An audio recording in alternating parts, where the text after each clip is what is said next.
Hi hello welcome to sweet మస్తీ. నేను మీ రాణి. YCP నేతల్లో fire brand గా ఉంటారు కొడాలి నాని.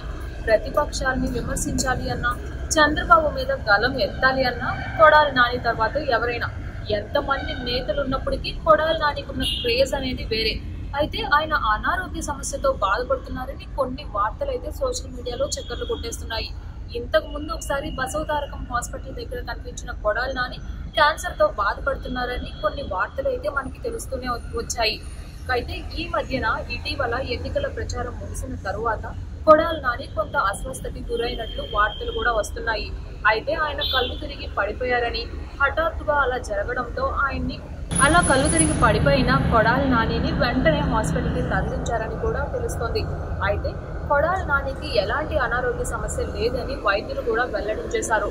వడదెబ్బ తగలడం కారణం వల్లనే ఆయన అస్వస్థతకి గురయ్యారు అని వైద్యులు కూడా నిర్ధారించేశారు. అయితే కొడాలి నాని ఆరోగ్యం ఇప్పుడు ప్రస్తుతం నిలకడగానే ఉంది.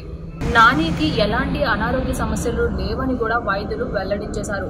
అయితే ఇక రానున్న ఎన్నికల్లో కొడాలి నానిదే గెలుపు అని కూడా వార్తలు విస్తృతంగా వస్తూనే ఉన్నాయి. కొడాలి నాని ఈసారి జరిగిన ఎన్నికల్లో కొడాలి నాని గనక గెలుపొందితే ఆయన మించిన నాయకుడు లేరనే చెప్పాలి.